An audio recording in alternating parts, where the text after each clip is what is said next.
in the latest episode of Netball Unlocked, we take a look back at round 3 in the Netball Super League. As injuries continue to bite hard and the Super Shot splits opinion, we'll hear from Halima Adio on the annihilate mindset fueling the early pace setters London Pulse. And we'll answer your questions, preview round 4 and get a taster of our Suncorp Super Netball big preview. So Paul, here we are, round 3's in the books. How are you feeling? Roles reversed, Chloe, this week as well. We're switching it up, keeping everyone on their toes. How did you enjoy the weekend? So look, I think an interesting weekend, lots of talking points, plenty to get stuck into, I think. Not all positive, I think, is one way I'm looking at it. We've kind of spoken a lot about various issues that the league has faced this season. Plenty of good netball as well, I have to say. You and I were at the Copper Box to see Pulse and Mavericks, and they were both unbeaten, perfect coming into the game. But after about 3 minutes, there was only ever one winner in that game, sadly. We had an awful-looking injury to Leah Middleton, which continues to prompt these questions about 10-player squads. So I think we can get into that. And actually, we put out our rallying call for questions, didn't we, on Monday, and there were a whole heap of them. So there's lots for us to get stuck into.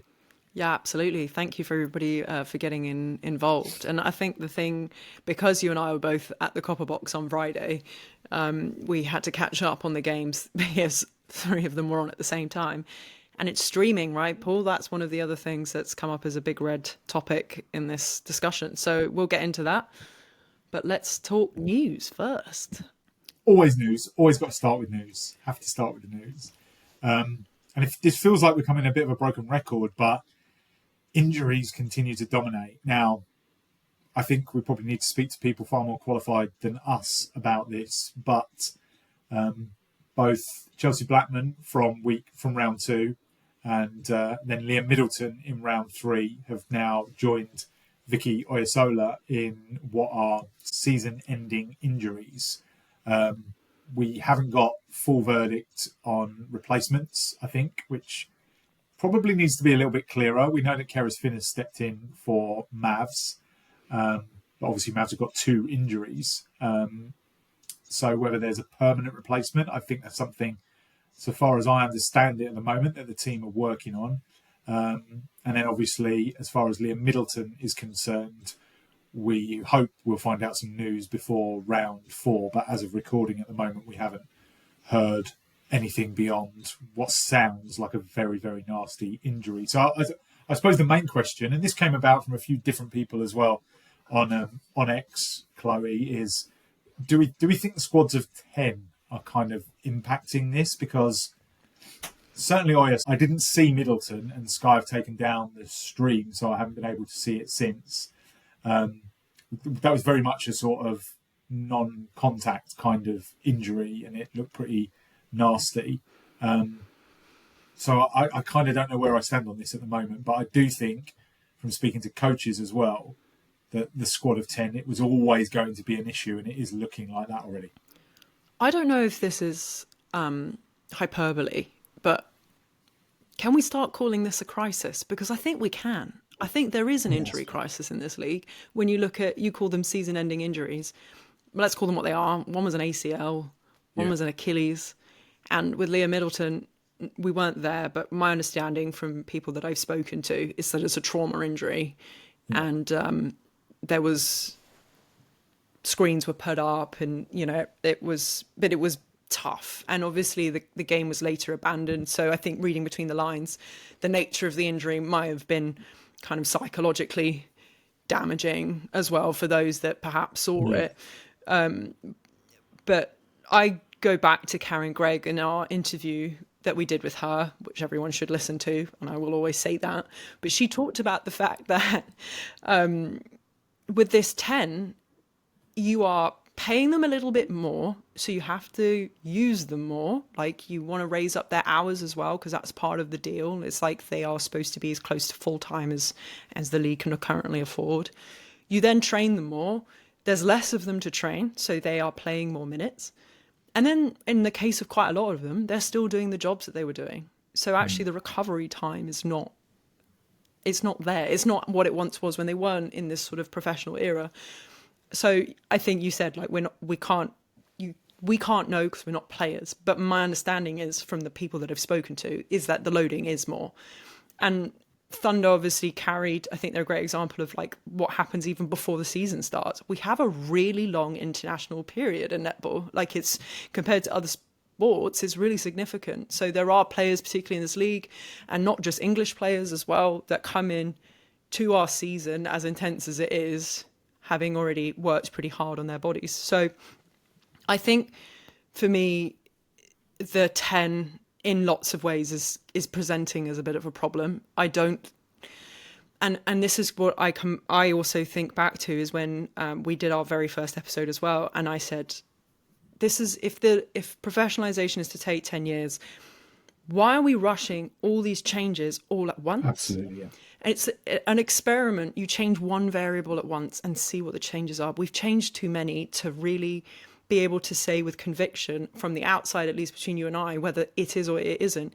But we can look at the context, and I think we can kind of say that there is a bit of a crisis. I mean, it was a crisis. But I mean, with Thunder, that was a crisis. But now we're kind of entering this. We are week 3, and look at those injuries. They are really significant injuries. Yeah, I couldn't agree more. I'm with you. I think the feeling from the interviews that we carried out, and certainly our own kind of understandings, is that this was always going to be a bit of a pinch point. And I think both Karen and Sam, who we've spoken to at length, and I've spoken to a couple of other people in the league, like, always felt that maybe 10 was going to be a stretch. And whilst you can understand the element of not wanting to tie up teams financially in maybe 12-player contracts or 15-player contracts, if we look back at last year's squads, the reality is that the next kind of angle of this was put up as kind of, this will be able to be the supporting structure. But lest we forget, those girls are playing just as much netball. Like, they are playing on the same days in the same arenas on many cases. So, if hypothetically you had an injury or an illness on the day of a game, and I think we did see that earlier in the season. Sorry, feel like a year already. What happens if someone goes down in the warm up? Have you got to pluck someone up from next who might have just played an hour of netball beforehand? Like, we're hamstringing ourselves really, and if the league can sit back at the end of this season and say, okay, 10 was too few. Next year, we're going to keep a squad of 10, but we're going to have 2 training partners. Or we're going to have a squad of 12, and we're going to have 1 training partner. But really, to your point, we should have known this earlier on. Like, 10 is not even enough to have 7-on-7 in training, which Karen made that good point. I obviously do a little bit of work with Pulse, and I know the next squad have been working very, very close with them, which has given them like a strong training kind of environment. I can't speak on behalf of the other teams because I don't know too much as of yet, and it might be something we find out a little bit more as the season goes on.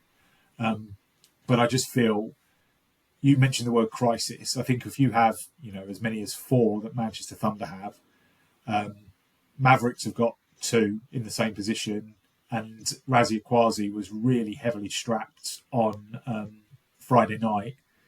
That's 3 players in 1 area of the court. If we just take those 2, that's 2 teams, which is a quarter of the league, because we're down to smaller numbers, almost a quarter of the league. We're down to smaller numbers in that regard. So I do think at some point this question has to be kind of addressed by Netball Super League, kind of what they think early on. No one's asking them to draw conclusions right now, but I think the time has come to at least have some sort of public conversation about it. And, in time, we'll make sure we put our questions to them. I think there were 2 things I want to say off the back of you there, Paul. Thunder have pulled up all 3 of their next shooters, right? Shannon Malik came in into the game the weekend. So that's Lucy, that's Shannon, and that's Anya. So what who's playing in their next shooting end? Like, I can't answer that question, but that's, we bypass, we're just pushing the problem down, further down, further down. Yeah. It's not, you mean, I imagine, I can only imagine, as I put it to Karen, like, you've stress tested the rules to that absolute limit, because whoever conceived of that happening, I don't know. But it's sport, man. You have to factor that kind of thing in, especially as you professionalize, especially as you are asking these bodies to step up to a level that the groundwork wasn't there for. Like, when you look at the load that professional football players, professional basketball players are on, they start preparing their bodies in their teenage years for that kind of loading. We're just Yeah. ramping it up now and expecting everybody to just sort of adjust, or that's what it feels like. So that's my first point I wanted to make. Just on that very quickly, Chloe, we've spoken about impact injuries here. We are maybe 3 or 4 weeks away from getting to the halfway stage of the season where we'll start to see significant muscle injury. I've covered enough sports to know muscle injuries, muscle fatigue all starts to set in as you get further into the season. So I think any kind of belief that this might vanish after a few unlucky injuries at the start of the season, I think that's plain false. Sorry, because I No, do think absolutely. that's important to address. And the other thing, Paul, is I would be interested to know from the league is, have they got the muscle, have they got it within them to go, maybe this isn't working, and maybe do something a bit radical and go, actually, we need to take a week, we need to take a couple of weeks, let's refigure this out. Or if you don't do it now, you do it next season, you go, maybe this just didn't work, and we have to, and you point out some possibilities, but it's okay if it doesn't Yeah, work. I think that's the thing. Like, but we have athletes whose bodies are being put on the line here, and we are seeing really, the case of Chelsea Blackman. She came here from overseas, from Australia, to play netball, and it's done for her for this yeah. season. Like, she's done that injury away from home. I mean, that's so tough. These are people as well. So yeah, I think it's really hard to be able to talk about this, as I said, and as you have said, as people that aren't experiencing it, we're watching it, but I think we have to call out for what it is. Yeah, and I think your point there is a really good one as well. I think we will reference this regularly through the season. I think it's okay to accept that something hasn't worked. Like, this is a process, right? This is, in 10, 15, 20 years, whatever time frame ends up being put on it, we want this sport to be in a position where it is fully functional and it is, giving athletes a chance to earn a strong wage, train 5 days a week so that their bodies are ready for 1 game a week, 2 games a week, whatever it might be in the long term. So it's okay to take a breath halfway or after one season. And, we keep saying it, but Karen referenced it in the first. It's like, when it comes to, in the first episode, when it comes to attendances, if we're not moving as quickly as we want, okay, let's just pull back for a year or two and just put ourselves in a position where we are ready. And I think, given what we've seen in 3 rounds of netball, we have to be prepared to have that conversation maybe way earlier than was planned. And I don't know if, I'm presuming that at the end of this year there would have been a conversation about all aspects of the league and kind of what's happened and where it's going and what's growing. And you would have to think that at the moment, sort of player welfare is top of that. Yep. I think that's perfectly fair to say, because that's what we're being presented with at the moment. We're being presented with a bunch of injuries, a whole lot of super shots, and I think, to move it on a little bit, Chloe, some continual issues with being able to watch the games, right? I think in the first instance, like we said, you and I were at Pulse Mavericks on Friday night. There were 3 games on at the same time. 2 games on Okay, at the same time, so 2 3 games in on at the total. same time, 1 a little bit afterwards. Sorry. That's a good experiment. Let's see if people will watch 1 game and then come back and watch another couple of games. People couldn't watch it to start with, and streams were going down. X was in absolute meltdown so far as I could see, because people couldn't watch what they were trying to watch. Saturday morning, I was up bright and early doing my research because I knew I was busy all weekend. I couldn't watch the Dragons Panthers game. There was 3 seconds of the first quarter, and then obviously the very difficult second quarter. And I appreciate that's a very quick turnaround, but for a period of time, there was just 3 seconds of that netball match available for someone who wanted to go back and watch it. Pulse Mavericks, which was a game I was writing the report on, and because I was taking down halftime notes, I didn't actually realise until I watched the replay that Mavericks had got a delay. We'll talk about this when we go into the review. Had got a delay of game coming out late to court, but actually, like almost half the first quarter had been missing. And I know people who were on the road trying to watch the stream who couldn't watch the game because they were trying to watch it. Rhinos Lightning at the weekend, I think, was fine on Sunday. I don't think there were any issues with that. I watched the first half and then came back to it later. And then Forest Thunder, I think I was able to watch Thunder Forest. I was able to watch fairly straightforwardly. But why are we still having these conversations? I think that's the big question, Paul, because so long as I've been watching streams on Sky, there's been problems. I mean, and this is where the step change in terms of professionalization, I thought, and I think everyone expected, was going to address these issues, these teething issues, as we've been calling them. There's no scoreboard, there's no time, the glitching, the audio. Like, this is supposed to be a professional product. And I think Claire Jones was so good on this. Yeah. And I'm going to borrow it and amend it slightly because, if you ask, for a functioning website and good stats, we should also be asking for a good stream and a broadcast product that supports the players in being professional as well. And it just hasn't been, and it hasn't been for a really long time. And what's super frustrating, and I think it's not too much to ask, because I think sometimes we get caught up, like, are we demanding too much? Is this right? But there's no apology. Who is responsible for this when it's not working? Who's out there telling people, we're sorry, we're fixing this? Like, I just don't, I'm with the fans on this one. I don't think it's good enough, especially if you are going to big up coming into the season, having all the games broadcast. We've got eyeballs. We want them. Come see our amazing product, see netball as it becomes professional. And I can't.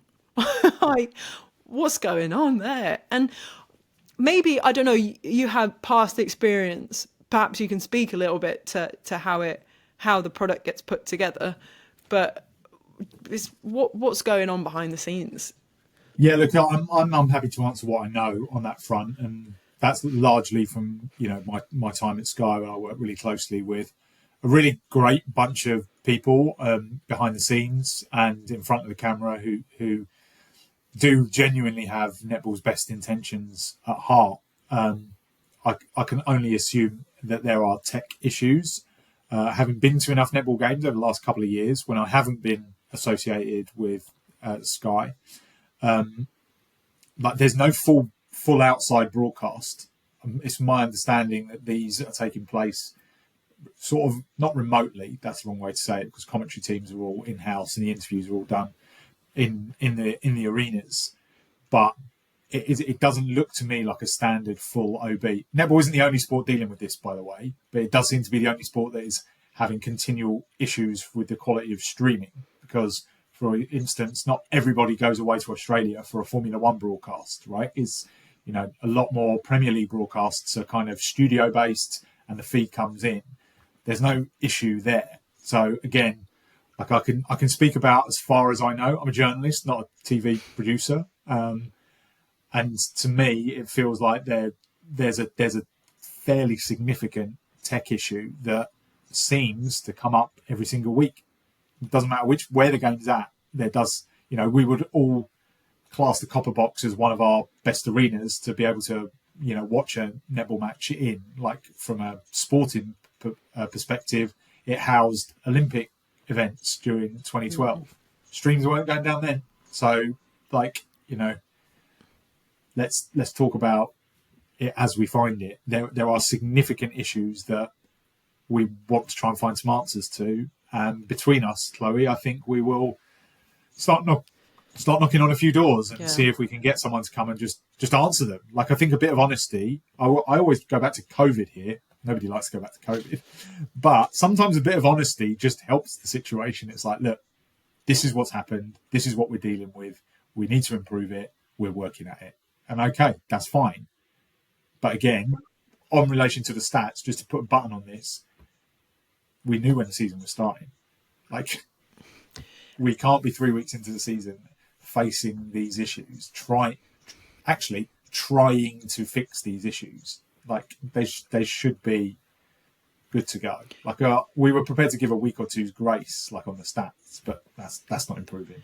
And you know what I will add is that we get so caught up with not having a scoreboard, not having the correct time, glitches and audio problems, that we don't even get to be, we're wasting so much time doing that. We don't even get to be in the position to be like, is this not supposed to also be getting better? Should I not be expecting more from my broadcast package? Should I not be expecting substitutions to come up as graphics? Should I not be expecting stats to come up as graphics after each quarter? Like, where is this improving? Because we want the basics. We don't even get to the point of like, hang on, isn't this also supposed to have stepped up? Yeah. And people outside of this country are paying, if they've chosen to pay, an enormous sum of money to watch these, and they don't work. And I think somebody needs to start coming forwards and explaining. And if they're not, we're going to come and find them and hopefully get everybody some answers, because it's disappointing. It's really disappointing. Yeah, and look, we had a bunch of questions about this. I'm going to call Sarah Lang, because she's always very good at giving us questions. She put it quite simply. My question is probably predictable, but it's around the terrible streaming quality and lack of stream on all 3 Sky games at the weekend. I may have missed something, but if the league is professional, then do we expect some sort of statement from league and the streaming provider? Which I think is a perfectly fair question. Not necessarily one that we can answer, but hopefully we have been able to paint a bit more of a picture and maybe elevate the problem as much as we can. And to our very loyal Unlocked listeners who have made a great impression on us so far, we will endeavour to find out more on this issue. I think we can say that, can't we, Chloe? We'll try. Yeah, hold the space. Yep, we'll try.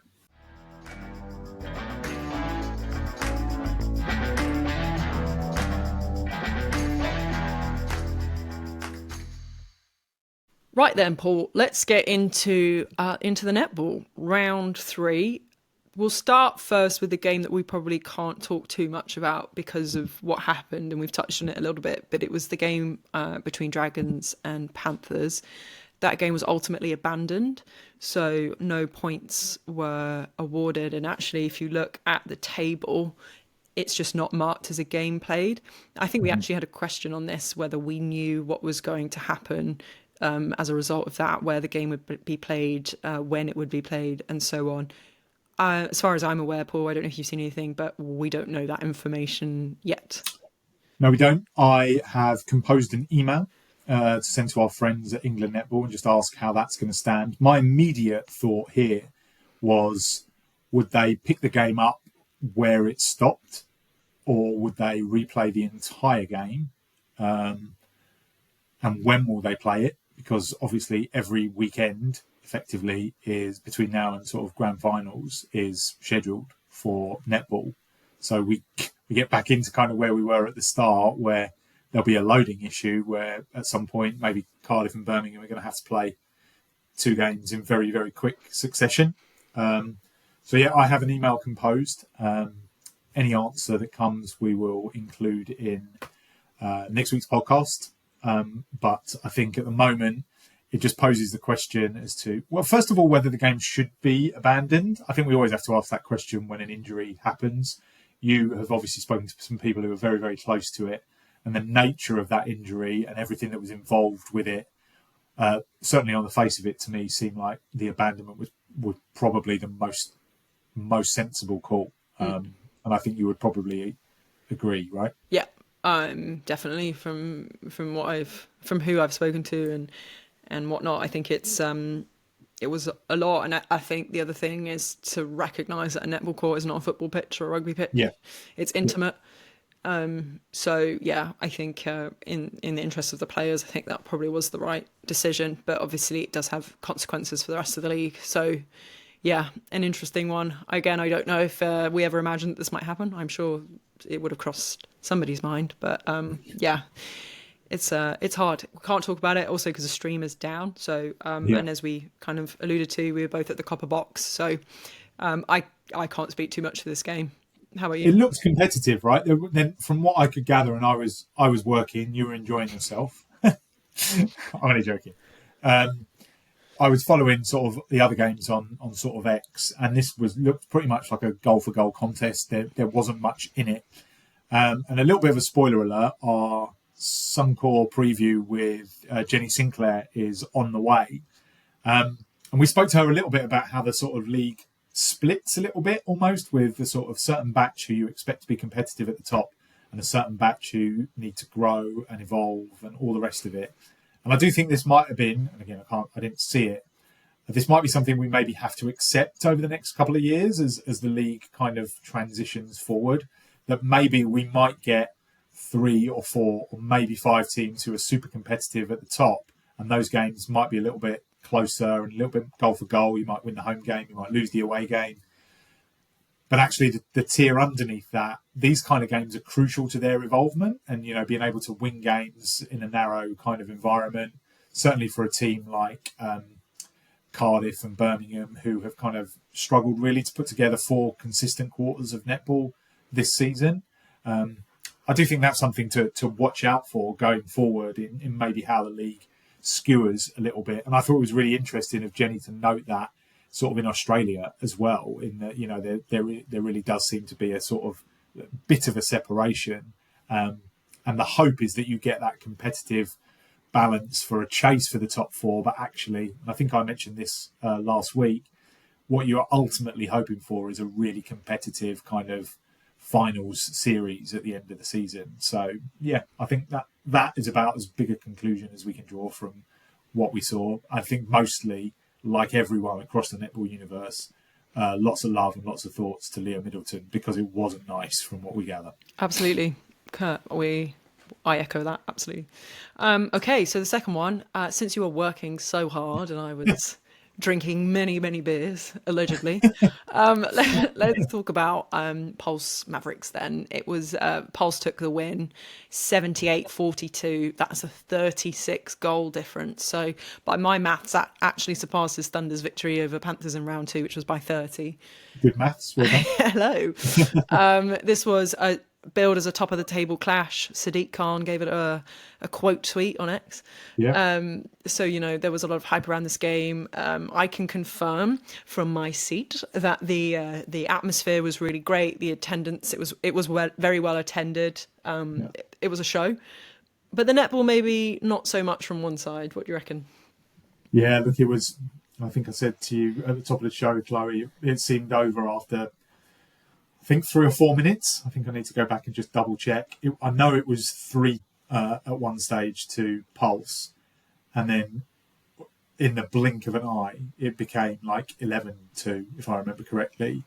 And then I think at one point, Mavs had only scored like 5 goals in the first sort of quarter and a half. And then I think it was a couple of super shots at the end of the second half that took them into double figures for goals scored. It just wasn't competitive. I think sometimes, we say here when we want to call out, streams that are not good enough and stats that haven't been. But I think, Mavs on the day would probably admit themselves they just weren't good enough. They didn't get even the basics right. Quite a lot of sort of combinations didn't really fire. We saw that. I think there was a tactical timeout less than halfway into the first quarter from Mavs as they kind of tried to find a solution. I think at one stage in the second half, Susie Liversidge was playing at centre, I think, at some point.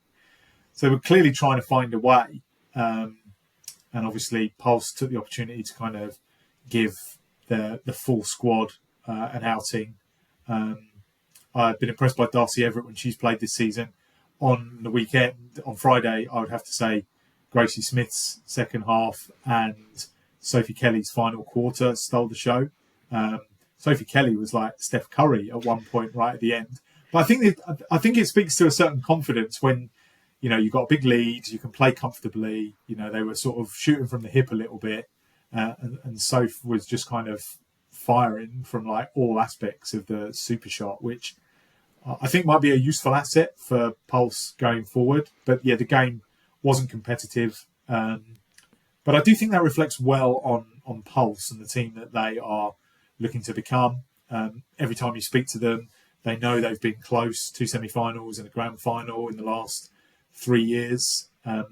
So I had a chat with Halima Adio after the game, got her thoughts on the win and really a pretty electric start to the season, and they're not taking any prisoners. Firstly, we managed to get 78 goals, which is a lot more than what we got. Not a lot, only 1 point more. But I think we're just aiming to always smash every game. And I think we're having like an annihilate mindset into every game because we've got such a strong squad, and we don't want to leave any hostages. We want to go hard from the get-go and stamp our mark in this league. Annihilate mindset. That is cool. I like that. Yeah, no, we do. Every time I'm like, guys, remember annihilate mindset. Because sometimes there's matches that we know that are going to be close. Like this match we believe was going to be close. And I think sometimes that just flips us. So I believe that we just need to go into every single match, every quarter, 0-0, trying to improve each time. And that's what we're doing. I know Sam called a tactical timeout in the third quarter because maybe things weren't quite annihilate mindset. Yeah. Even though we were still up by, I think, 20, again, we want to show our mark, and that is to win every single quarter. We don't want to ever let any quarter go, and that's what you have to do to win the league. Every year we've been so close to winning it, but this year we're like, 100% is our time. And how pleasing as well to see all the girls get a run out and good combinations as well. 100%, it's so important. Like some teams only have a 7 and we have a strong 10. Anyone can be a starting 7 in our team, and that's what you need, especially with the fact you only have 10 in a squad, and as we're seeing, quite a few people are getting injured in other teams, so you need to be able to chop and change, bring people off, allow people to have some rest because it is a long season. And 3 wins out of 3. Yeah. Is that part of the plan? Oh yeah, 100%. We want to win everything. But what about the margin of victory as well? Is that taking you a bit by surprise?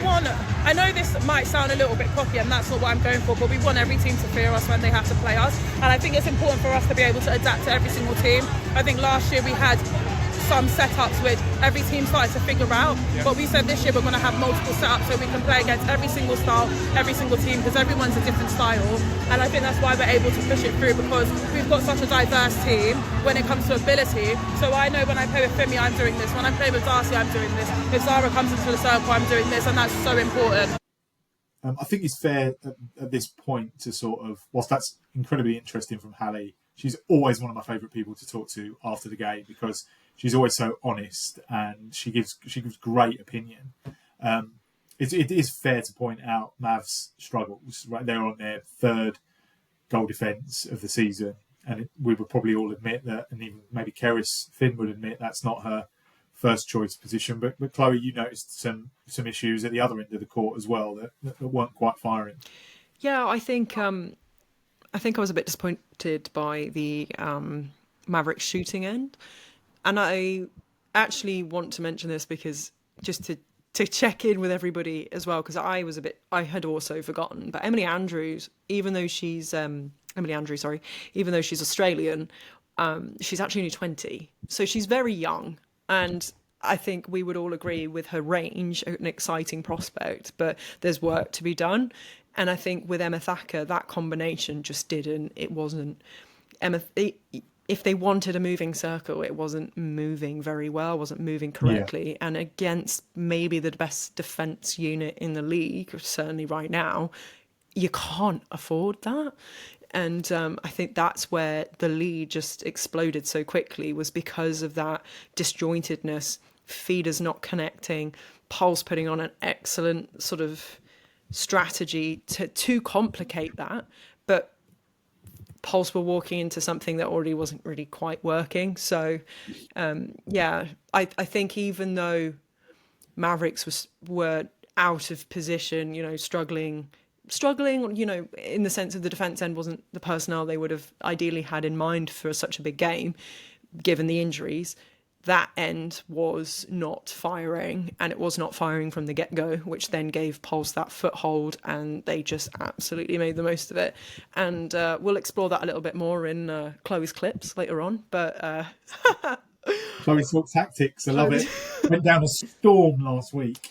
So we're coming back with that, but we'll run it through after we've run through all the games. But look, yeah, I think, Paul, for me, that was a part of the bigger picture as well, is that opposition piece for Pulse was also not great, but they made the most out of it, absolutely. And that margin could have even been bigger if they'd not rotated the team around. Yeah, they kind of took their foot off the pedal by Sam Bird's own admission in the third quarter, and she called her first tactical timeout of the season herself. They were losing the quarter, actually. It was 10-9, and she kind of rallied the troops and sort of sent them back out as if to say, come on, where are the standards here? What are we doing? And that's what was really great from chatting to Hallie, and also a little bit Liv Sheen as well after the game. So yeah, it was interesting. I think what Mavs do next will be something to keep an eye on.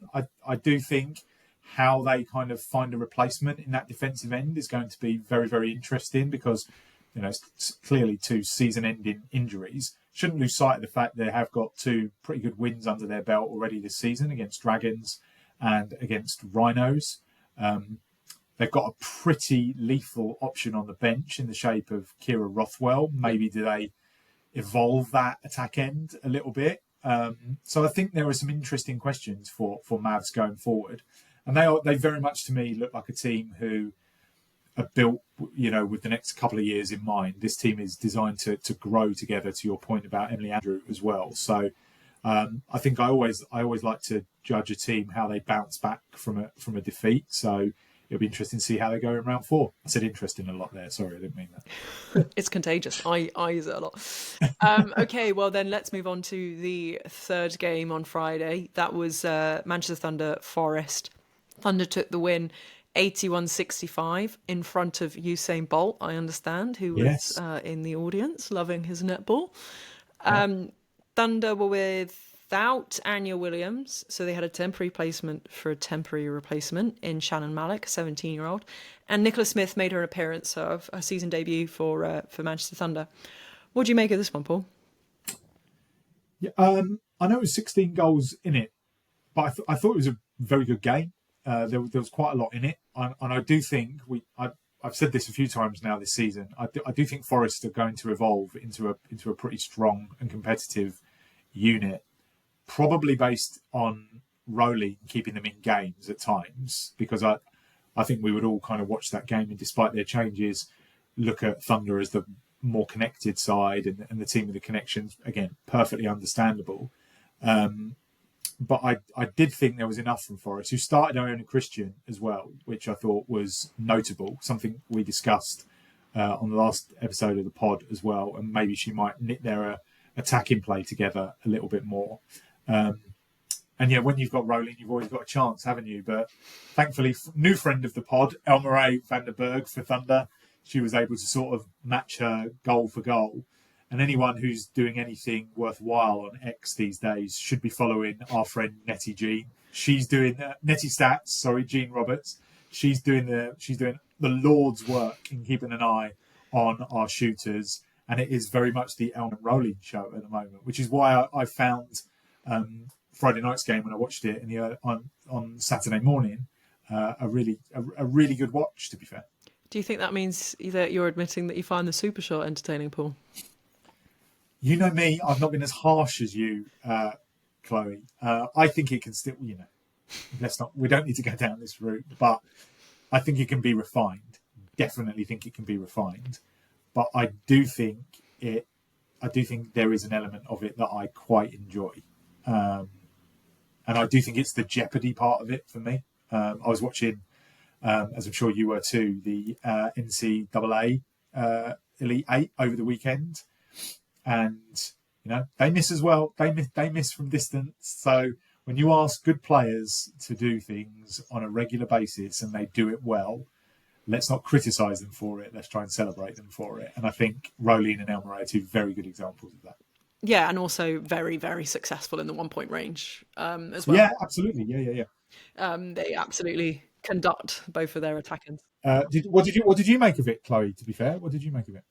I thought it was interesting for watching the way Thunder started. I thought Emma Rayner in 3 games has just the confidence level has Agreed.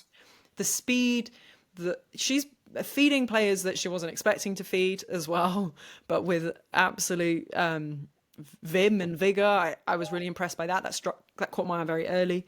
The defense in what we anticipated in picking apart the connection between Rhea and Brie, I thought was really strong, and the fact that both players sat out basically the second half tells you a little bit about how that went for them.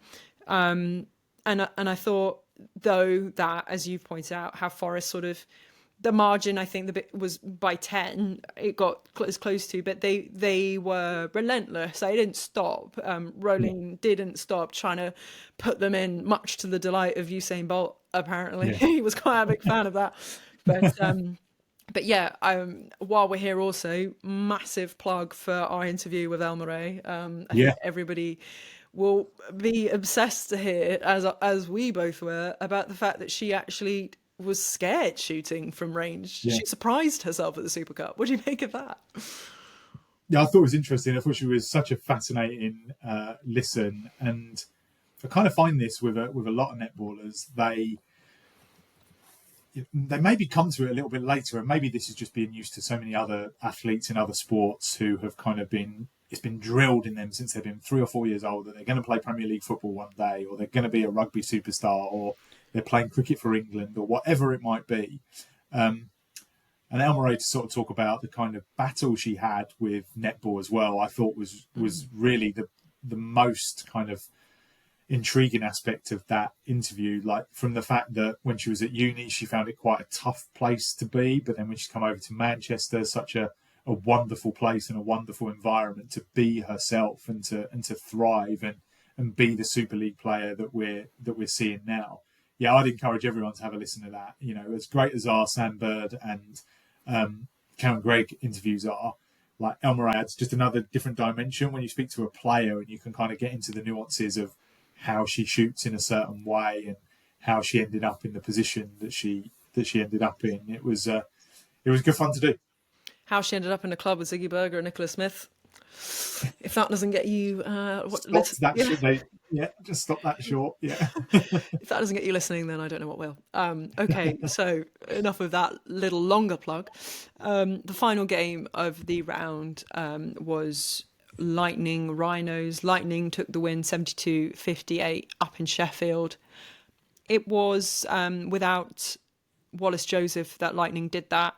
We saw her briefly come on and play against Pulse, and we, along with Lucy last week, remarked that she didn't look entirely comfortable. So interesting to see that she then didn't play this game, which I think we feel like maybe was in the interest of player welfare and what we talked about at the top of the show. I think that feels like the right decision, at least from what from those observations. What do you make of the game, Paul? Yeah, I think Lightning is a game Lightning were always in control of. I think whilst there were elements of the Rhinos' performance that I think they'll take an awful lot out of, and not least another really strong performance from Cassie Howard, like a bit like you said there with Emma Rayner. I think there are a couple of players, and I would name Howard and Rayner as two who've kind of gone a little bit under the radar. We talk about the superstars of the Super Shot who have played so well this year. And caught the kind of imagination, and whether that's by design that everyone's talking up super shots and we're seeing that all over the place. We know that sort of Fumi is Fumi, and even Jiva to a degree has had a great year. Like, I do think there's a couple of these under the radar stars who've done a really good job. And for me, for Rhinos, that was Cassie Howard. But like, at times it felt she was carrying the middle of the court just a little bit, and whether Rhinos evolved that. I know they made a change at centre. Ash Decker didn't start at centre. They brought in Rosie Harris, and I just felt like the connection wasn't quite there for them to start with. It was her first start of the season. So I think all the plaudits really go to Lightning. They were, by their own admission, pretty hammered by Pulse the week before. Vic Burgess had said in a post-match interview on TV, that wasn't us. That's not what we're about. I think we all expected a reaction. And whilst it wasn't kind of like a blow the opponents away kind of reaction, it was a very, this is us. This is what we're about. Back to basics. Berry Neal was very impressive though. And she had had a poor game against Pulse. But I thought she came into her own a little bit more than we've seen so far this season. I don't think we've quite seen the real Berry in the early rounds, but there were some nice flashes from her, certainly from Super Shot range as well. So I think Lightning will take a lot out of that, especially if, as we suspect, Sammy Wallace-Joseph is maybe not going to be a fixture in the weeks ahead. That did prompt another question. We're trying to weave the questions in here. Someone asked if Netball Super League teams even do medicals during the off season, and I do think it raises the point that Lucy was very eloquent on last week, talking about how ready Sammy probably was to play netball, and in time we'll speak to Loughborough and we'll hopefully get a little bit more insight from them. But I do think that's something to keep an eye on, how much she plays in these early weeks of the season, because she didn't look fit against Pulse. Yeah. Well, I'm smiling because I think I'm going to compliment actually with my clips what you just talked about there with Lightning, because Lightning are actually up first in my in today's slideshow. So if I just get that up for you, and I'm going to show you why. Wait 1 minute. What we need to do here is we're going to need an intro. We're going to need some theme music to this section. We're going to need a nice new graphics board. We'll promise you all of that for next week. I'm not reinventing the wheel, everybody. I'm just pointing out, because I think you hit something with Berry being good, but I'm going to show you why she was good, not just as a goal attack, okay? Lee's Lightning. So for me, this game was winnable, like it was close until the third quarter. But really, this is where Lightning established their lead, and this is where I think they work to keep Rhinos at bay. So bear in mind what I'm about to show you. This tactic it's particularly clever given that context. So, and we're going to see it. I'm going to show you it first in action during the super shot, because we know Leeds actually are quite adept at the super shot. So bear that in mind. And it's also pretty exhausting what we're about to see. So it's quite tiring to execute, but it's even more exhausting to endure. So I think there was a few folks that sort of felt that the Lightning game was maybe a bit boring or a bit meh. And there's also going to be a reason for that from what I'm about to show you as well. And to your point about identity, for me, what I can't separate from Rough Lightning is that mid-court engine, the personnel that they have. But you'll see where that experience and that execution from those three is really going to come into play with the way that this tactic is executed. And I think Berry Neal, the way she slots herself into this is really impressive. And I think to what I was pointing out before, you'll see. So this is the Rhino centre pass. The footage, as last week with the listeners, if you're on Spotify, hop over to the video version, but this will also be on YouTube if you want to watch it back. But I've actually got the footage, so it's video this time, and it's slowed down. So hopefully I can keep up with myself. But yeah, we're here with Leeds at centre pass. So here we go. Now, interestingly, I'm going to pause it straight away. Interestingly, Rhino's goal attack, not even in screen. She's decided doesn't want to participate in this, and it's a 2-on-1 2-on-1 defense on the centre pass. So Rosie Harris doesn't have a tremendous amount of choice, so she's got to go sideways. Ella Bowen is there, brilliant. Okay, now look already what we're seeing here. You've got Berry Neal that's going to come up to mark the pass, and take a second to look where Nat Panagari is. Nat Panagari is going to use her body to stop the wing attack driving any further. And look where Beth Cobden is. She's about in the position where she's going to do the same thing on Rosie Harris. Ella Bowen looks across, doesn't like what she sees. And Beth Cobden there really using her body to make sure that that is not on. So Bowen goes backwards to Cassie Howard, who you pointed out, Paul, was doing a lot of work in the middle. And you're going to see that you're absolutely right. And look at this. Hannah Joseph and Berry Neal step up. So they've shut down that space. They've taken advantage of the ball going back to then press up. Now, Cassie Howard's going to cut through, but Ella Bowen isn't even looking there. And she's going to go lateral.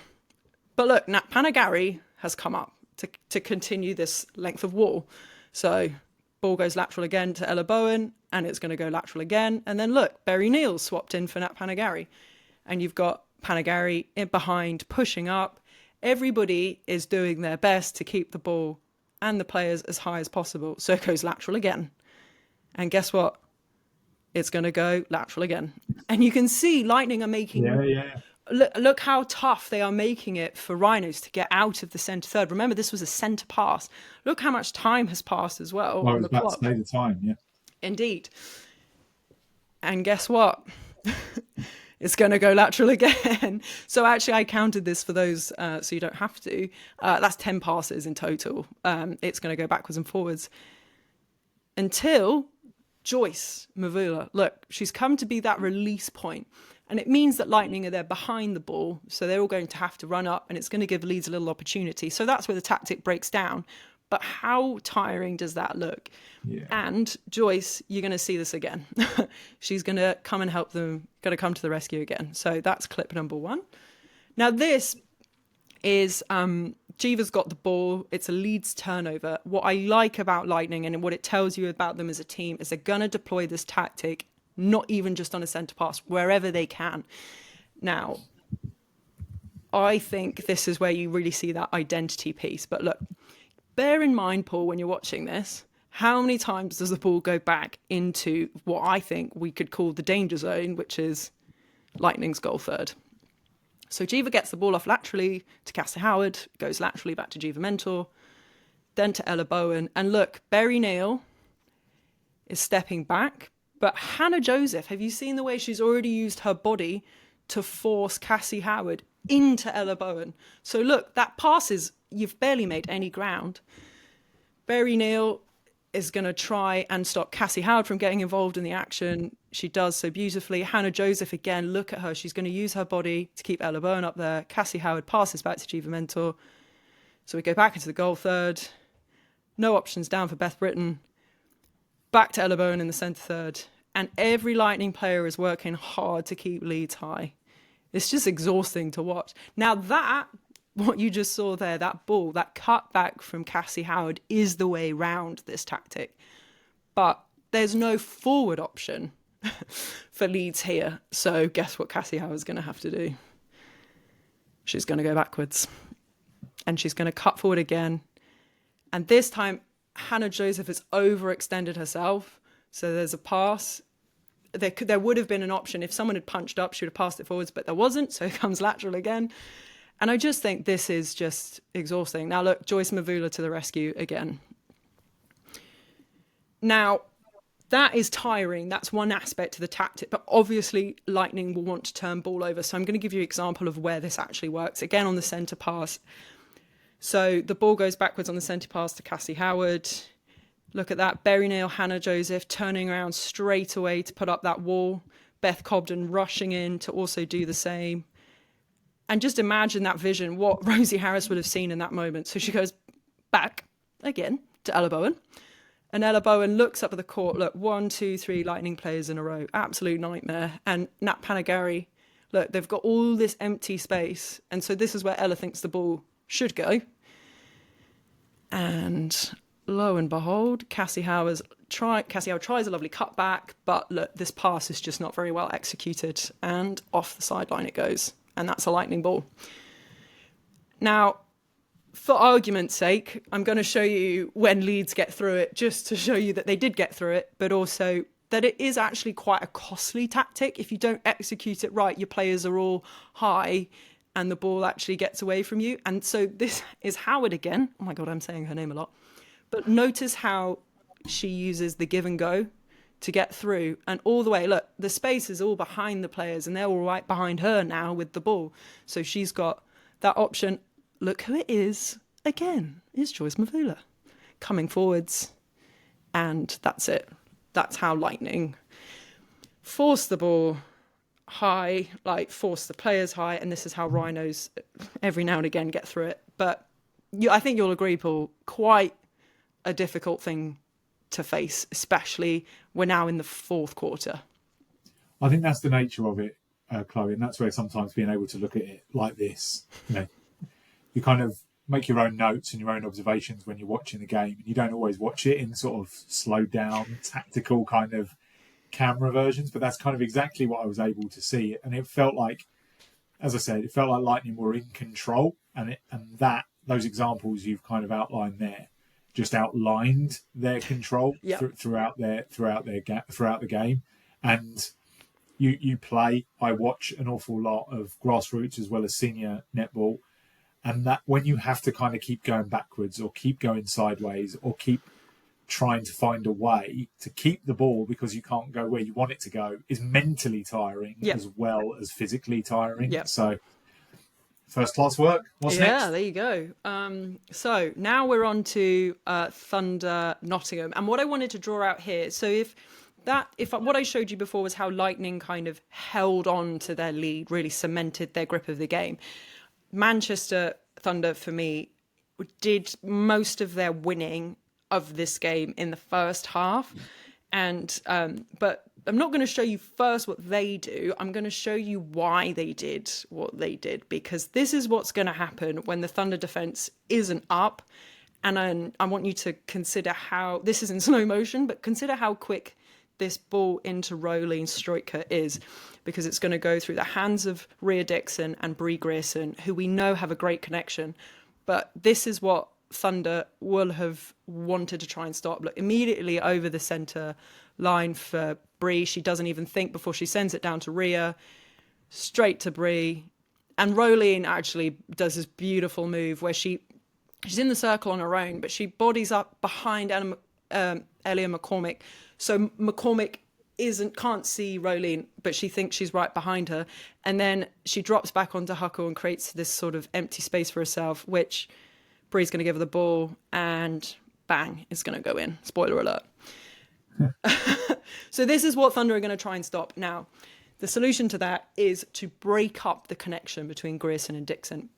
Rowling Stroika is too good a player. You know she's not going to be taken off. I think even it's something really, really dramatically is going to have to go wrong for Rowling to have been pulled off the court. So you have to fight the ball early on. And we know that Thunder are good at that because they had this strategy against Ziggy Berger. But it's different. What they're going to do here is different. So I pulled out, this is the very first centre pass of the game. And look off the ball, the shenanigans is already starting. Look at the shenanigans. Look. Love shenanigans. They're fighting. Because this is going to be where the fun is had. Right. So look at that. Thunder first phase defence. Everybody's up and in front. But Rhea Dixon's going to get the ball. Now, I want you to watch here Bree Grierson, and I want you to count how many Thunder players she's going to have to try and get through. So look, she dusts Kayla McKevitt, but then Amy Carter drops back onto her.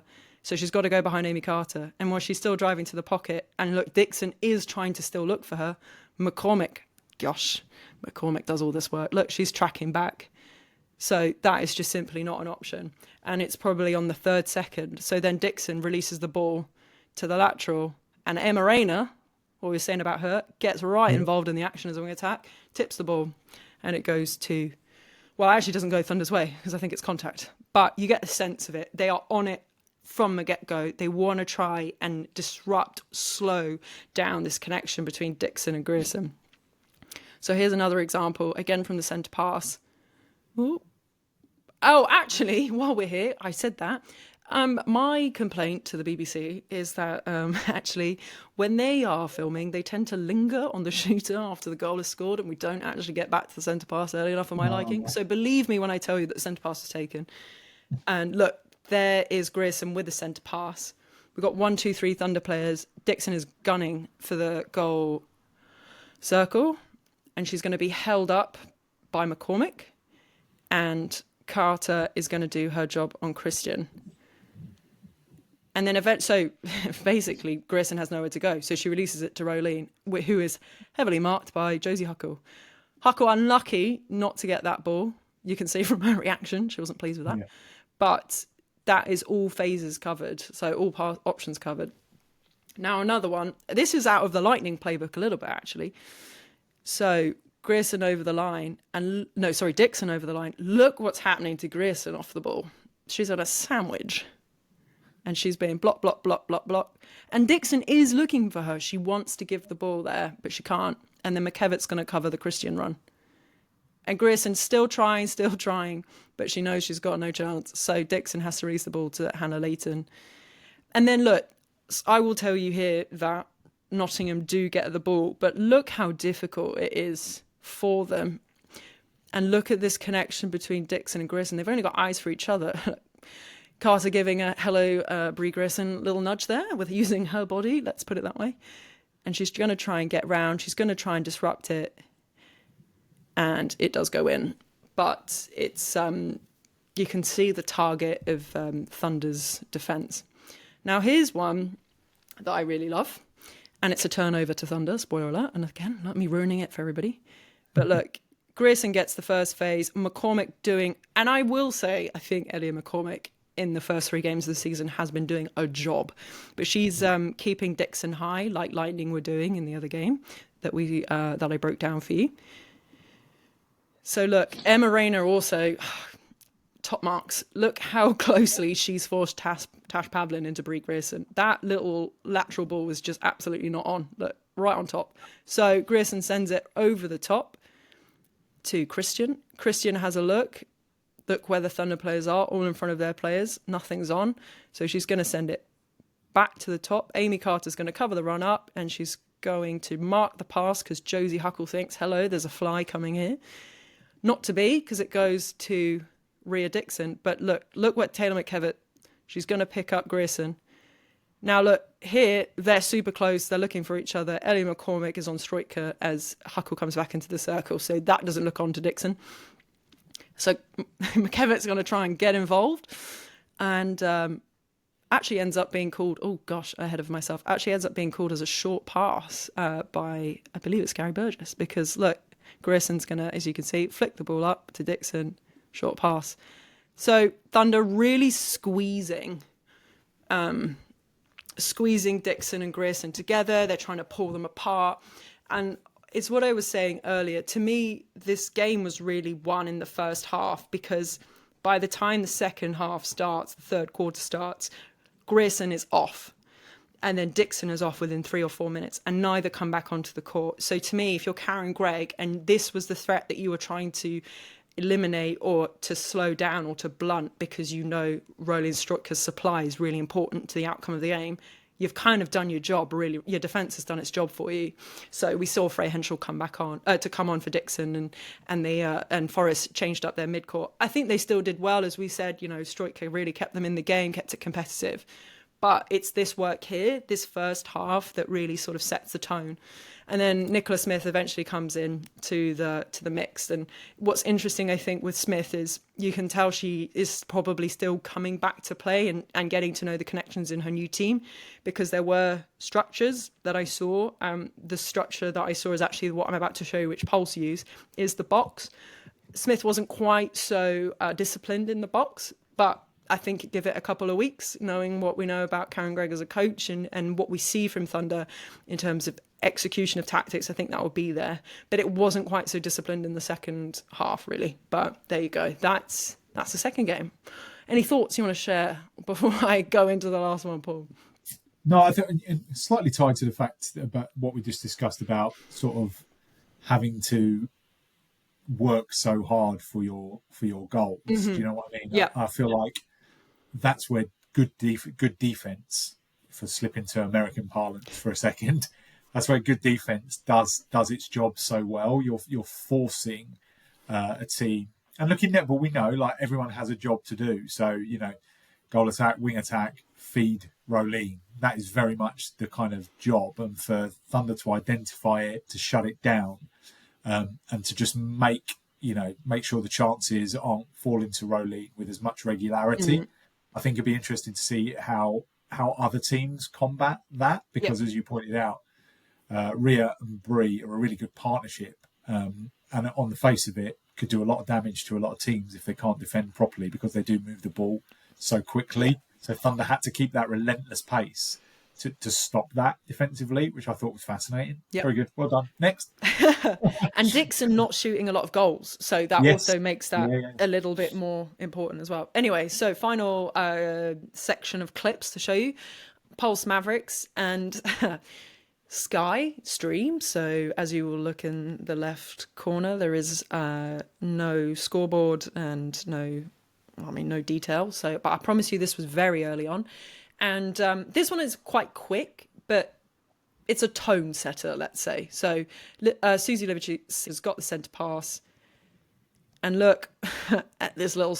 We've had quite a few sandwiches, actually. Look at this sandwich on Emma Thacker.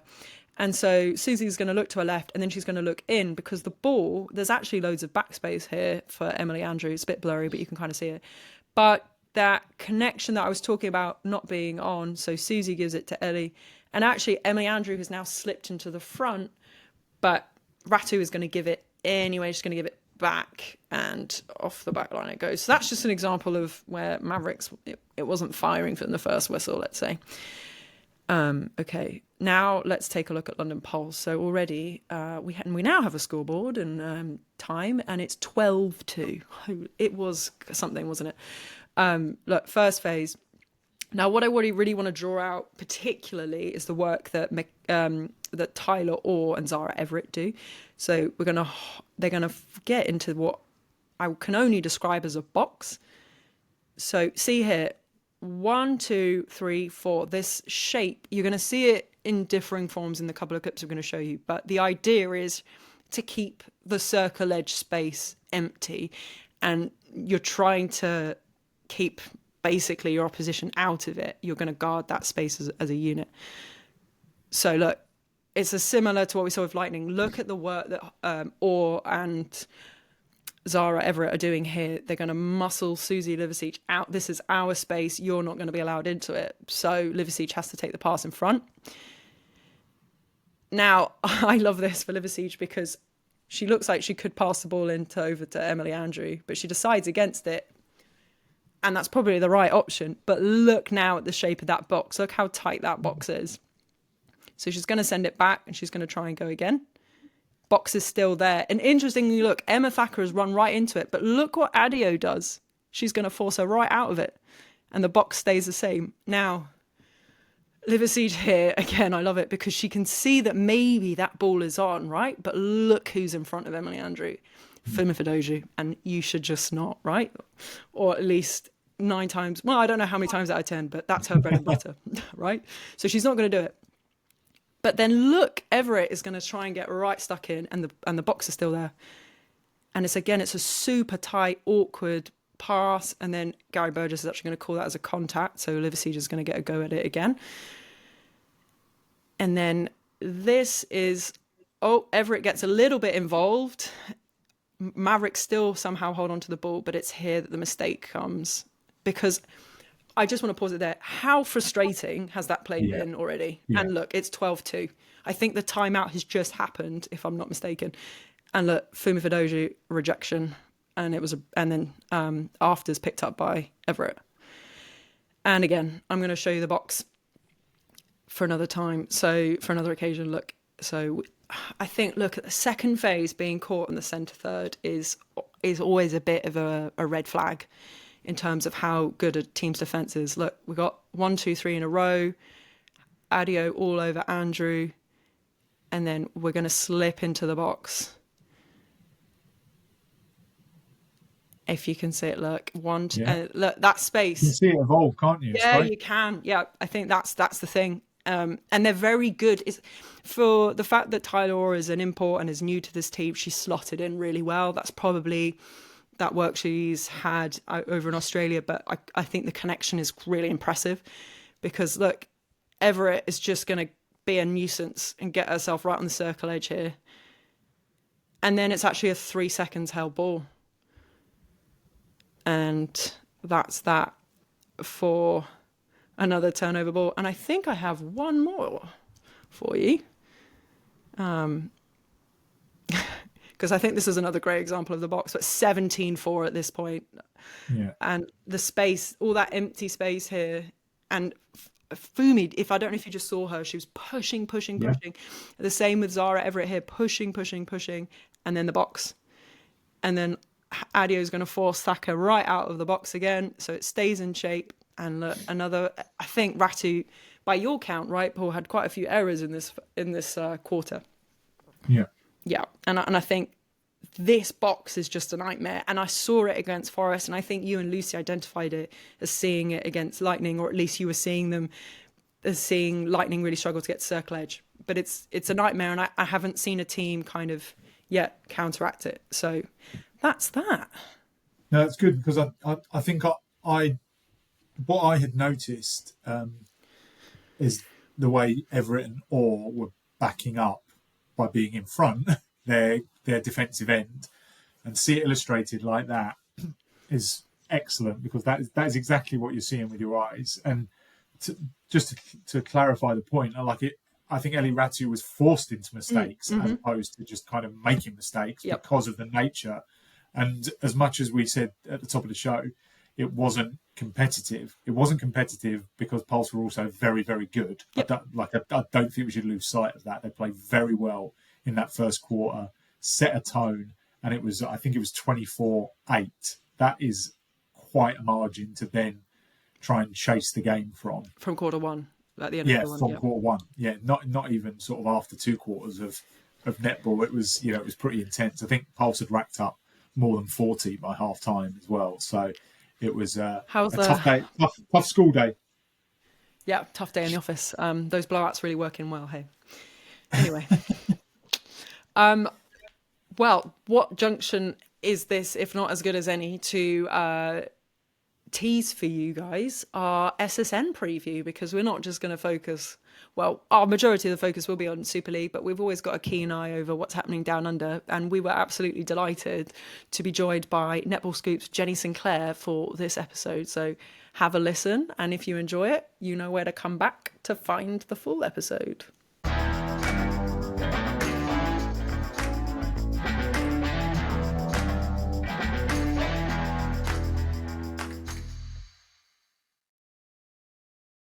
Right, well, we've run off of the small talk. Let's get down to business. SSN 2025.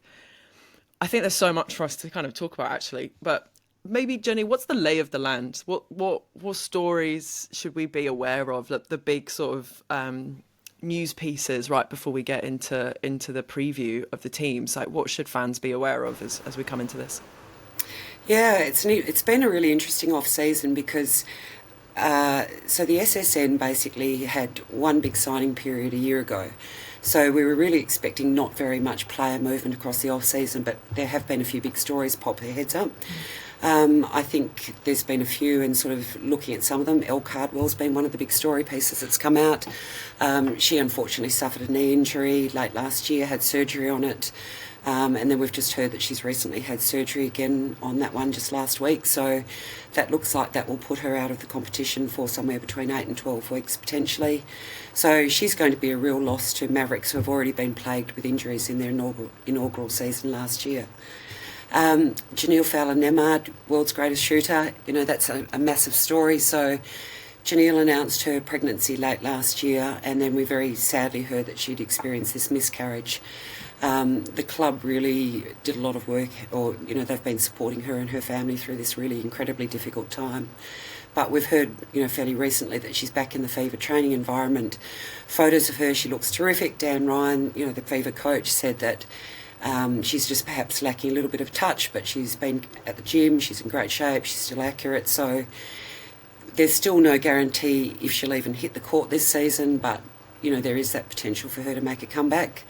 Another fairly big story is Grace Nweke. So, she's, as you know, an amazing New Zealand shooter who's probably set to really challenge Janelle for that, title as the world's best shooter. And she signed with the New South Wales Swifts after they had a fairly tough season last year, departing or parting company with Sam Wallace-Joseph halfway through the season. But the interesting thing, and I'll be fascinated to see how this plays out, is that while Nweke plays in Australia, she's not eligible to play for the Silver Ferns. So what's that going to look like? Is she going to be eligible for them again literally the day she finishes with the Swifts? What happens if she wants to re-sign with them next year and it's Commonwealth Games year? So, are New Zealand going to look at changing their rules to suit that if that does happen? So that's been a very big story that's been happening. But probably the biggest one, unfortunately, has been Firebirds. And I don't know how much you've followed this story, but basically last year there were allegations of a very toxic environment at the Firebirds, bullying. They parted company with their coach Beck Bully partway through the season. They then had 2 interim coaches during the season, and then signed a New Zealand, Kerry Wills, for the start of this season.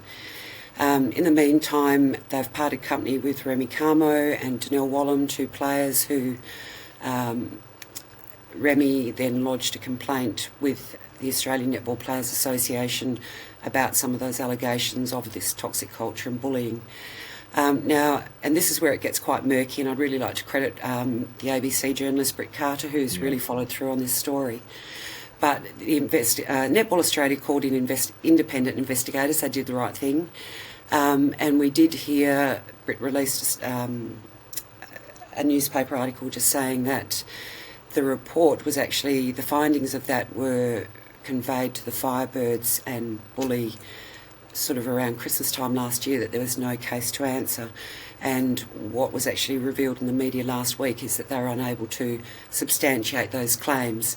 Now, I'm no legal guru, so I don't know what would be needed to substantiate claims, other than more than a he said, she said kind of situation. Yeah. So that's where it gets difficult. Unfortunately, ANPA, Australian Netball Players Association, were only really made aware of those findings in the last couple of weeks. They have asked repeatedly for copies of that report. They're not being given copies of the report. I can only assume it's because of confidentiality of people that have spoken to them, but as far as AMPA are concerned, that's not the end of the matter for them. In the meantime, we've seen Camo come out with a fairly strong statement on her social media, just saying that, she thinks that Netball Australia are basically complicit in a cover-up. And she didn't really expect anything different, but she did feel that she had to go through that process. But, she's very disappointed in that outcome. I will say for Netball Australia, the one thing they have committed to is more work and education being done in that space to make sure that players do have a culturally safe environment where they're free from, racism, bullying, toxic behaviour and things like that. But I think at the end of the day, fans are still calling for transparency from Netball Australia over this process. However, as I said, I just think for confidentiality reasons, we're probably not going to hear a lot more about it, unfortunately. So in a nutshell, they're probably our big talking points. And, that's a bit of a whirlwind, but there you have it. But look, I mean, just to not get too distracted very quickly, those are serious, tangible talking points that sport needs to have, right? Like serious conversations, whether it's investigations into things going on, whether it's, and we see this in rugby, players deciding to play in another country for the good of their career and what the knock-on effect that might be. Obviously, in women's sport, you kind of deal with pregnancy as a major issue. So these are kind of real topical insights. So it's great to get your knowledge on that, Jenny. We also kind of, you touched on this right at the start about imports, and a kind of story that caught our attention, partly because we were thinking we might get her in the UK, was Saint-Marie Visser also coming in Adelaide. And again, that was kind of a little bit, how did they manage to pull that one off? So kind of what's the story behind that? That was a fascinating one. So one of Netball Scoop's reporters, Georgia Doyle, was along at the Team Girls Cup, which is our pre-season tournament over here. And Georgia's got brilliant netball knowledge, and she just happened to spot Saint-Marie alongside some of the Thunderbirds management staff. So, her spidey senses started tingling. And fairly shortly after that, Thunderbirds released a statement just saying that she was out here as a temporary replacement player, not for one of the defenders, but for Romilda Aitken-George, fantastic Jamaican shooter who'd undergone knee surgery during the off-season. And I think that in itself is really fascinating to a lot of people, because the Thunderbirds have got the best defensive end of any club in the world, anywhere. So, they've got the 2 brilliant Jamaicans plus an Australian international. So here they are, feeling comfortable that they've got enough shooting coverage to cover Romelda. So they've brought in this brilliant young defender. So, and then the Thunderbirds' most recent pre-season game, Aitken George actually took the court, no strapping in sight. Now, Visser didn't play, but Shamira Sterling-Humphrey didn't play. We do know she's battling a calf injury and potentially some Achilles tendonitis. They can be notoriously slow to heal, but perhaps there's something there that the club isn't, perhaps this injury is going to take a little bit longer to heal than we're being led to believe. That's so fascinating, isn't it? Isn't it? I think it's it looks like the rules are being maybe creatively used, which I think is something we're looking at already with our season and the 10-player kind of squads that we've been looking at, and already we've seen some flexibility with special dispensation and things like that, but it just shows that these clubs are like almost playing chess with everybody all the time and having to manage things. And there are things sometimes also I think that we shouldn't know before it's time to know, perhaps in this sort of case. And I don't want to speculate too much, but given what's happened with the off season as well, maybe that's just, it's just interesting, curious, certainly, but amazing for Samarie, who literally only just kind of got her first cap this year. So maybe an insight to, and maybe this is a great sort of transition, but a great insight into what the Thunderbirds are looking at, what their identity is, as you mentioned, a really strong Jamaican defence end, and where they feel they can keep going, because I guess, Jenny, these guys are going for a three-peat. Tell us about the Thunderbirds.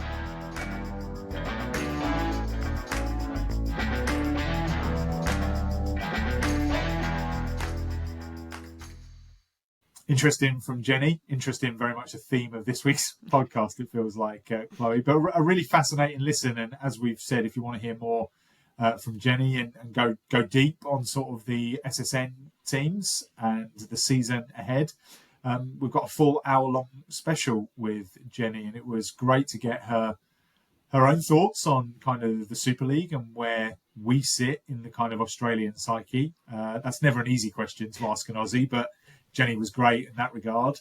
And I think what we both found very, very interesting, Chloe, coming off the back of it, was the fact that in 2027, there's a new broadcast deal up in Australia. There is a suggestion that maybe there might be expanded teams or a couple of extra teams. Either way, it feels like we need to be prepared for maybe one or two of Super League's finest being targeted, depending on how our own league evolves. Indeed. It's always interesting to watch what them lot are getting up down there. Ominous it felt. Okay, on to round 4. We've got 4 games, and compared to last week, all 4 of these games take place at different times, which I think is perhaps another maybe nominal experiment to see how the viewing goes over sort of 4 games spread between sort of Friday evening and Sunday. We've got Rhinos against Pulse, which is on Friday night. That's in Sheffield. Dragons against Thunder. Forest against Lightning is on Saturday as well. That takes place at the Motorpoint Arena. Both teams battling for the Motorpoint honours, I think we could say that. And then Mavericks Panthers, which is down in Brighton on Sunday. Interesting to see the London Mavericks heading all the way down to the South Coast. But, we talk about teams and wanting to see and experiment. And we know that Birmingham will be heading out to Coventry and things like that. We've seen Mavs also in Brentwood, which is in Essex. So it'll be interesting to see how all of that evolves. Thunder and Liverpool, I believe, as well. Yeah, Thunder in Liverpool. Sorry, I didn't say that, did I? Yeah, Thunder's in Liverpool. No. Just to your point, it's we're going all corners of the country a little bit, well, apart from the southwest, but yes, the south getting some love. I think people will be pleased to see after the way the league was shaken up. Yeah, definitely, and we'll get to games in a second, but a quick run through of the league tables. As much as Chloe likes to talk tactics, as I've mentioned before, I'm very much a statistician at heart. So I do love a league table, and I do love a head-to-head, even though we haven't got any head-to-heads at the moment. Pulse top of the pile, 3 wins from 3 games, 9 points. Three teams then level on 6 points. Thunder second by virtue of their goal difference. Lightning third. Mavericks fourth. We've then got Rhinos in fifth, who have got 4 points. Forest have got 3 points, and at the moment it's the Dragons and the Panthers, who do both have a game in hand now, obviously, because we wait to see how the abandoned game for the weekend evolves, but neither of those teams have a point on the board as things stand. So in terms of games this weekend, we start on Friday night with Rhinos against Pulse. Repeat of the Super Cup final, no less, which Pulse won. Chloe, I'll hand this one to you. Yeah, is that the league table with no goal difference on the website, Paul? Yes, I've worked out a goal difference. Stats, as you were. Sorry. Right. Anyway, Rhinos versus Pulse. Look, I think this is it's interesting, as you say, as the repeat of the Super Cup final. But based on what I hope I showed you with my tactical analysis, Rhinos play a pretty good possession game, but the execution everywhere else is going to have to be faultless. I'm particularly intrigued to see whether Pulse will do that box. I'm sure that they will. It's going to be a big game for Harriet Jones, I think, given that given Joyce is such a threat and Fedoju is such a fan of a holding shooter, that if Pulse do their analysis, they'll have seen how much Leeds were relying on Joyce as that release. And if I were Sam Bird and company, I would certainly be looking to draw on that and to cover it and to highlight that as a potential point of weakness.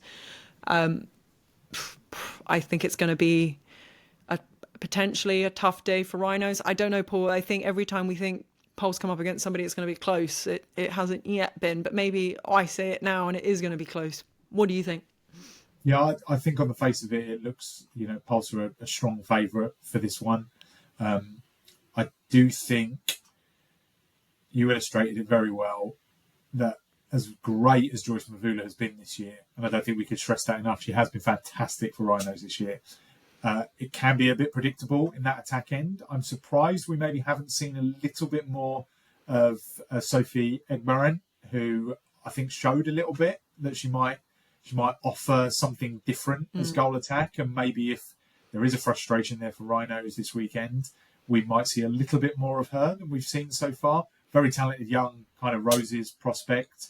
And obviously with maybe some of these squads, and you mentioned Freya Henshaw at Forest earlier, this is kind of early exposure to the Super League for these athletes. So we'll maybe see how that evolves. But I think Pulse will head north and fancy their chances here. First of, I think, a couple back-to-back away games for them as well. So like just away from the copper box, just presents a new kind of set of challenges. And it'll be something else that I'm sure Sam and our coaching staff will be looking to kind of take something away from, because, it's been nigh on faultless so far to start the season. Indeed. All right. So on to the second one. Saturday, the Motor Derby, as you kind of pointed to, 3 p.m.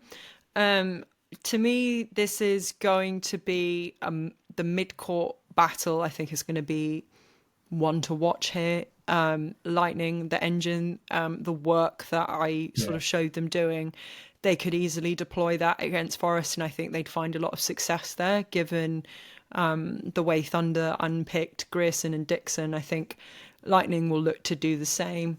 I think Forest need to force some errors out of Lightning if they want to sort of stay in the hunt, because we know that they can because Rolling Striker will do that for them.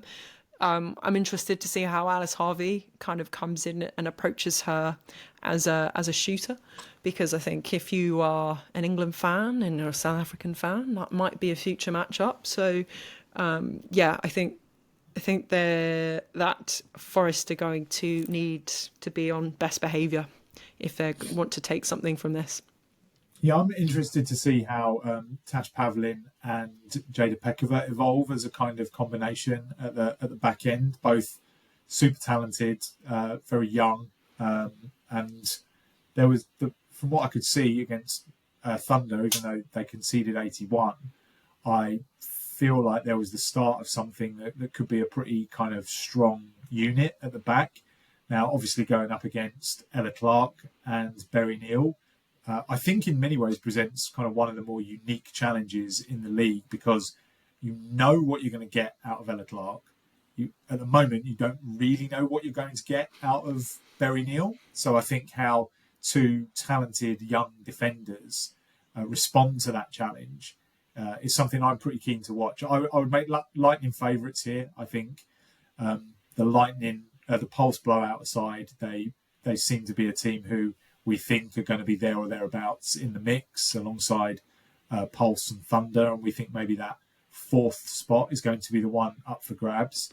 And if Forest can keep it close, make it interesting coming down the stretch, maybe even pinch a bonus point defeat, because we have only seen one of those so far this season, then there may be something for Forest to take out of that game.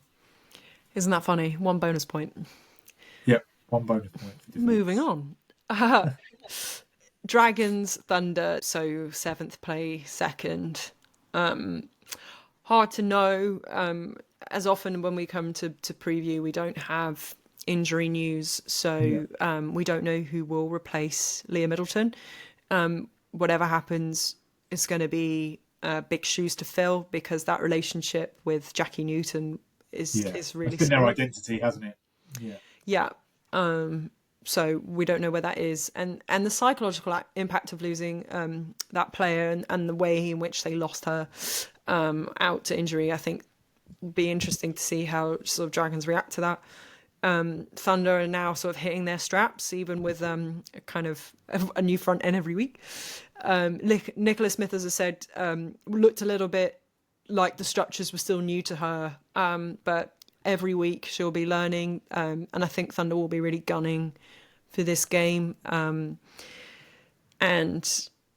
I think also watching how the Smith-McCormick balance kind of plays out, because McCormick, I think, to my mind, has been really strong in that goal defence bid, doing a lot of work, kind of off the ball, actually, a lot of the time. So, yeah, I think Thunder will be favourites for this one. Yeah, strong favourites. Elle McDonald came into the Cardiff lineup last time out, and she came in at wing defence. So I think we probably will see maybe Alex Johnson, who had been starting at wing defence. I think we might see her maybe drop back in at goal defence. But yeah, it's kind of a double blow, as horrible as it is for Leah. But that Middleton-Newton axis has been such a strong part of what Cardiff has been about for the last couple of years. So it presents a really significant challenge in that regard. And can Cardiff, whose attack has been a little bit one-dimensional, and we did say this in the sort of season preview, have they got enough in their locker to maybe cause what's been a pretty smothering Thunder defence some problems? I don't think so. I kind of fear the worst for Dragons here, because it's going to be tough going back out after last week. I'm sure that everyone will rally round. I'm sure the messaging will be strong. Plenty of support for Leah. But I just think maybe that Thunder are going to have a fair bit too much for Dragons on Saturday. All right, and then moving to Sunday's game, Mavericks versus Panthers. Chloe by the coast? Yes. Gosh, lucky me. Ice cream by the sea, I think. Before or after, I'll let you know. But look at me. I'm enjoying myself a bit too much right now, aren't I? Let us know. Maybe a picture or a postcard. Panthers hunting their first win still, obviously, after what happened last week. Mavericks were blown apart by Pulse. Can I say that? I think that's fair. Yeah. So both have a lot to prove coming into this one. We'll look to see what Mavericks do with their goal defence option. As we said, we weren't too entirely clear on the messaging with Keris Finn at goal defence, if that's permanent or if it's temporary as a replacement. Panthers, I just think the time is now to kind of make your mark, if it's as good a time as any. Mavericks got so exposed. I think there is opportunity in that sort of attacking end for a likes of Gabby Coffey, Jazz Brown to kind of get stuck in and get involved. But as you said, and I think we'll say it again, it's how Mavericks bounce back. And you said you're going to be judging that. Yeah, I think so, and I think that's always the measure of a good side. I think Mavs have been strong over the first two games in different ways. They sort of wrestled control over from Dragons in the final quarter to kind of push on with that game after losing Vicky Oyasola. His sort of second time out against Rhinos. Again, they found a way to grit it out, which is something I think we said last week is not something we've always associated with Mavs teams of the past, and I think that's to their credit. They now obviously had a pretty tough day out on court against Pulse. So how can you kind of bounce back? And, a Birmingham team that kind of maybe a little bit cold after what happened last week. They ended up only playing sort of a quarter and a bit. They lost their first two games. Maybe are still trying to find their own identity as well as the season evolves. I just think it represents a really good chance, maybe for Mavericks to make a change or two as well, if they think they need to. I think if you look down their squad list, we mentioned Kira Rothwell as someone who could come in and offer them sort of something significant as far as an attacking change up is concerned. And they also have sort of Amelia Hall, Jade Popula came on as a defensive option coming through from the next kind of leagues. So they do have kind of emerging forces, and I'll be interested to see if Camilla and the team decide to shake it up a bit, because it wasn't good on a number of levels, as we've mentioned, not least at half time when they were kind of out a little bit late. It just didn't look good, and they got a delay of game penalty from the centre pass. Gary Burgess moved the Pulse up to the sort of attacking transverse line, and just little things like that need cleaning up. So I would suspect a tough week of training, maybe some choice words, and perhaps a change or two in the starting seven, and a Mavs team who I anticipate will bounce back. That's what I think will happen. I think also fair to say at this point we're not sure what the latest is on Gabby Sinclair as well. No, still not had any clarity on that front. We're keen to see her, aren't we? Because we think Gabby's going to be a great asset to the league. Absolutely. But we don't know. We kind of don't know when and if we might see her. So yep. I think watch this space. Yes, indeed. Well, that's the preview, Paul. Round 4 done. Now we just need to sit and watch it. And we don't have to make decisions as to what we watch and when we watch it. We can watch them all individually. My wife and daughter are away. I have carte blanche this weekend to sit and watch netball all weekend, which is not something I thought I'd be doing maybe 20 years ago, but I very much am these days. Very much a netball man at heart. Yes. Well, and I'll be, like I said, down the coast on Sunday. So, yeah. Do we have any questions before we go? Or have we answered most of them? I think we have, haven't we? I think we have. I think most of it was genuinely about the streams and about the 10, which I think between us we've kind of chomped through a bit at different points, but definitely at the top as well. Yeah, and look, we're really keen to get everyone involved in this and sort of contributing their questions, and whether it's you and I offering an opinion and being able to answer them, or whether it's a case of actually we need to try and find some proper answers for this. Let's track down someone who can maybe answer in the way we said around streaming issues, and maybe as we get through the season, we'll be able to kind of formulate a few more questions as to sort of narratives and storylines that have emerged. How are teams dealing with the super shot? Why are we not getting too much transparency as far as injury news is concerned with players? All of these things are going to emerge as the season goes on. So I'll be interested to see how that kind of evolves, if that makes sense. I guess one final thought: the netball emoji. Is it time? This is a good point. I brought this up to you when we first started, didn't we? When I'm messaging my daughter, I use the waste paper basket and the volleyball emoji. And I said to you, are these acceptable emojis to use on our Netball Unlocked X feed? We haven't answered that question yet, actually. First of all, I think Elon Musk and the gang need to get together and give us a netball emoji. That would be the first port of call. But until such a time, what is an acceptable netball emoji, Chloe? Oh, I don't like using the volleyball. It feels wrong. It's fair. It's totally fair. I get that. I don't think I do. I don't think I deploy an emoji, and I think it's. I don't know who we have to bother, really. Who is lobbying on behalf of this matter? But it does kind of seem kind of ridiculous when you actually look at all the types of sporting emojis that there are. That there isn't one out there for a netball, because it isn't a basketball and it isn't a volleyball.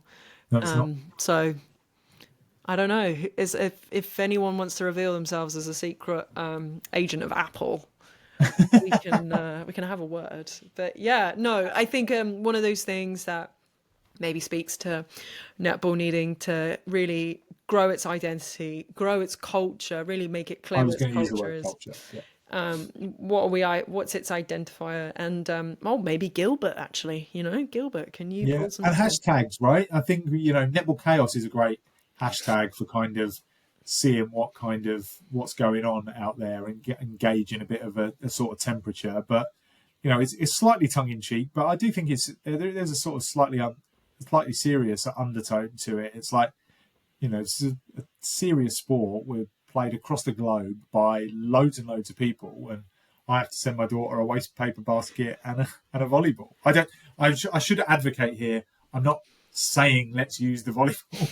It's what I have to use at the moment when I'm sending my daughter a message. No, I think people do use the volleyball. I'm not vilifying you. Don't worry. It's needs must, isn't it? But I like how you refer to it also as a waste paper basket.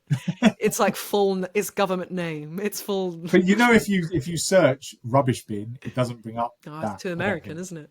Yeah, it's very American. So that's why I've had to use waste paper basket. It's not my day job seeping into my normal life. Like, I'm not talking like I was born on the east or the west coast of the state. The waste paper basket is incredible. Yeah. But I think that's probably it then, Chloe. Just the two of us this week. But we are hopeful of a few new faces joining us in the coming weeks. We've been working hard over the last week or so to put some feelers out and get a few more names, because Claire Jones and Lucy Goodman were terrific guests to get us off and running. And we feel the netball community deserves its voice here. So we're hoping to hear from a few former players. We'll hopefully have maybe a bit more variety to our guests as well. And we'll endeavour to be out and about and hopefully speak to the teams where we can get ourselves on site and on location. And until such a time as we're back, which will be here before we know it, it's probably a thank you. And as ever, like us, subscribe to us, rate us, review us, all of those things. They do help. We'll start appearing in various social media feeds, continue to appear in them. And it's thanks to you guys who've made us feel tremendously welcome in this space. So that's it from me. Anything from you, Chloe, before we sign off? Maybe we should get Usain Bolt on. That's the next task. All right. Thank you very much, everyone. Bye.